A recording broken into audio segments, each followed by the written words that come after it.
ভিডিওটা হয়তো তোমরা কালকে দেখতে পাবে, কিন্তু এটা বানানো হচ্ছে আজকে রাতে। আজ অর্থাৎ 1 তারিখ 1 এপ্রিল 2025 আজকে কিন্তু সমস্ত টিচার্স বা ইউটিউবার যারা বলতে পারো তারা মিলে এসএসসি চেয়ারম্যানের সঙ্গে দেখা করতে গেছিলো। তো তারা প্রথমে তাদেরকে অতটা পাত্তাই দেওয়া হয়নি, তারা বাইরে বসেছিল। তারপর ধীরে ধীরে যখন অ্যাসপিরেন্টরা স্টুডেন্টরাও যাওয়া শুরু করে এবং অনেক লোক জড়ো হয়, প্রায় সন্ধ্যের দিকে তাদেরকে মানে ঢুকতে দেওয়া হয় এবং সেখানে অভিনয় স্যার আর তার সঙ্গে দুজন স্টুডেন্টকে ঢুকতে দেওয়া হয়েছিল। এবার তাদের সঙ্গে এসএসসির যে চেয়ারম্যান তার কী মিটিং হয়েছে, কী বৃত্তান্ত, সেটাই কিন্তু এই পুরো ভিডিওতে আলোচনা করা হবে। দেখো, তার আগে বলি, এসএসসি 2025-এর জন্য যারা প্রিপারেশান নিচ্ছ, 2025-এর প্রিভিয়াস ইয়ারের প্রত্যেকটা বই কিন্তু লঞ্চ হয়ে গেছে। ইংলিশ, জেনারেল অ্যাওয়ারনেস, রিজনিং আর ম্যাথামেটিক্স, এগুলো সমস্ত চ্যাপ্টার ওয়াইজ আর টাইপ ওয়াইজ। তোমরা অবশ্যই এই বইগুলো পারচেস করে নাও, ডেসক্রিপশানে লিঙ্ক আছে, সেখান থেকে তুমি নিয়ে নিতে পারো। তো এই বইগুলো সব প্রিভিয়াস ইয়ার, আর যেহেতু মেনলি এসএসসি ফোকাসই করে প্রিভিয়াস ইয়ারে, তো এইটাই তোমার কাছে মানে হেল্পফুল বই হবে। আর এরপরে যদি কিছু চেঞ্জও হয়, ভেন্ডার বা যা কিছু, ভেন্ডার তো চেঞ্জ হচ্ছেই, হলেও কোশ্চেন তো সেই প্রিভিয়াস ইয়ার থেকেই আসবে, মানে যা করে এর বাইরে আর কী বা করবে, তাই না? তো এই বইগুলো কিন্তু তোমাদের জন্য হেল্পফুল হবে। ওকে, নেক্সট। আর এটা আমাদের লাস্ট ভিডিও ছিল, যেখানে কিন্তু আমি কোশ্চেন করেছিলাম যেটার সঠিক উত্তর দিয়ে তুমি এই বইটা জিতে নিতে পারো। তো অবশ্যই একবার লিঙ্ক থেকে বা চ্যানেলে এসে তুমি লাস্ট ভিডিওটা দেখে নিও। তো ফার্স্ট যেটা হয়েছে, 2024-এর জন্য কিন্তু কোনো এক্সাম বা রেজাল্ট ওরা, মানে রিভাইজ রেজাল্ট ওরা বার করবে না, এটা ক্লিয়ারলি বলে দিয়েছে।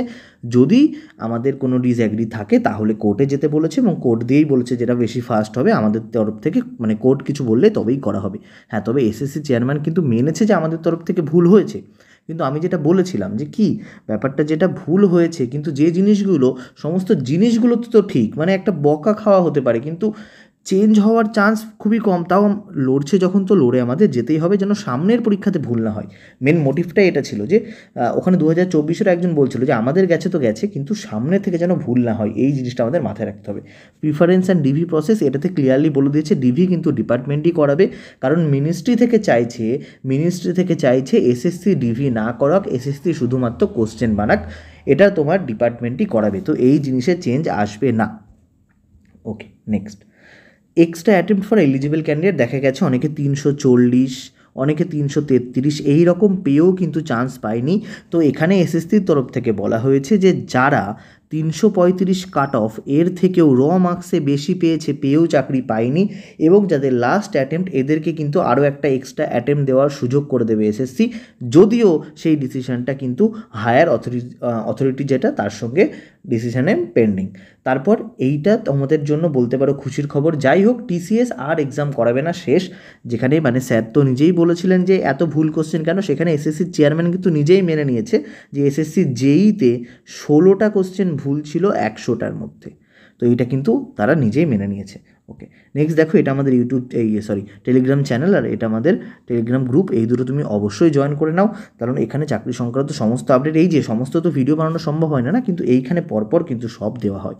নেক্সট দেখো, ইমপ্রুভ ইন নর্মালাইজেশন বলেছে, একটা কমিটি বানানো হয়েছে। এসএসসি নিজেই বলেছে ওরা আগে একটা কমিটি বানিয়েছে যারা নর্মালাইজেশনের ফর্মুলা নতুন বানাবে, যেটা প্রিলিমস আর মেন্সে ওরা চাইছে এবার একটু পার্সেন্টাইল বেসড নর্মালাইজেশন হোক। এবার সেটা কী জিনিস, যতক্ষণ না কংক্রিট কিছু আসবে আমাদের তো, মানে ওদের তরফ থেকে, আমরা তো বলতে পারবো না। তো এইটা কিন্তু ওরা বলেছে।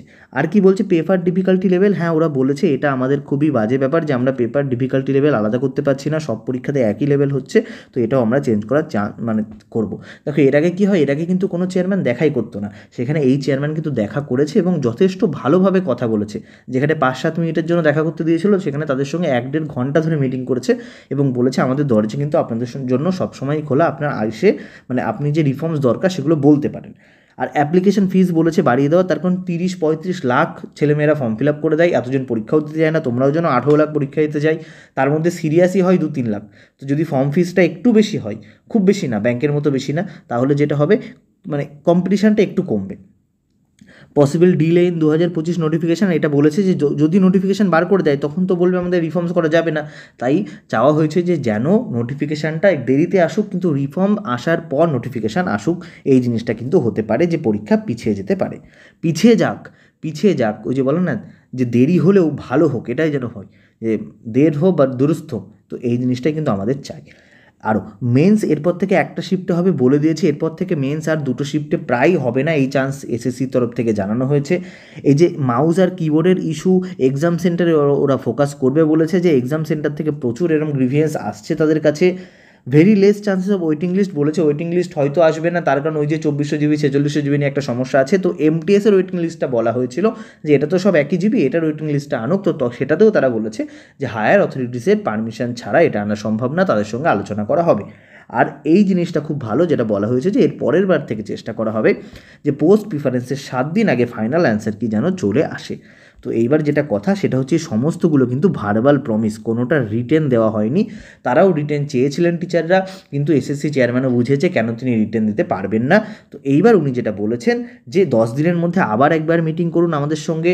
এবার টিচাররাও কিন্তু সবার স্টুডেন্টরা চলে আসার পরেও তারা ছিলেন, এটা দেখে খুবই ভালো লাগলো যে সবাই একসঙ্গে মিলে এসেছেন নিজেদের মধ্যে, নিজেদের ঝামেলা এসব বাদ দিয়ে। কিছু টিচার আসেওনি, অনেক ফেমাস বড় বড় টিচার আছে তারা আসেননি, তো তাদের পার্সোনাল ইস্যু থাকতে পারে, তবে তারা কিন্তু ব্যাক এন্ডে সাপোর্ট করছে। এটাকেও তোমরা রেসপেক্ট দাও, গালাগালি দিও না।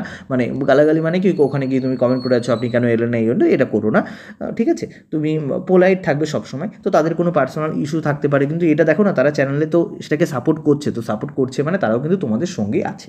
তো এরকম অনেকেই আসেনি, তো তাদের নামে যে বাজে মন্তব্যগুলো হচ্ছে বিভিন্ন যারা আসেননি, তো এগুলো করো না। তো এইটা কিন্তু আবার যেটা হয়েছে, যেহেতু এগুলো সব বারবার লেখা হয়নি, দেখা গেল ফার্স্ট এপ্রিল ফুল বানিয়ে ছেড়ে দিল যে এরকম, তো এর পরের বারে কিন্তু আরও বড় আন্দোলন হবে যদি এই জিনিসগুলো কংক্রিট লেখা না আসে। এবং এসএসসি ওদেরকে বলেছে 6টা রিফর্ম আনতে, এরা বলেছে 6টা কেন, আমরা 12টা রিফর্ম নিয়ে যাব। তো আবার শীঘ্রই 7-8 দিনের মধ্যে এদের সঙ্গে মিটিং হবে, তো তখন দেখা যাক কী হয়। তো এইটাই ছিল পুরো ক্রাক্স, তোমাদের সঙ্গে পুরো ভিডিওতে আলোচনা করা হলো। এবার আস্তে আস্তে দেখা যাক কী হবে। তোমরা তোমাদের পড়াশোনা চালিয়ে যাও, তার সঙ্গে এই লড়াইগুলো কিন্তু তোমাকে করতে হবে।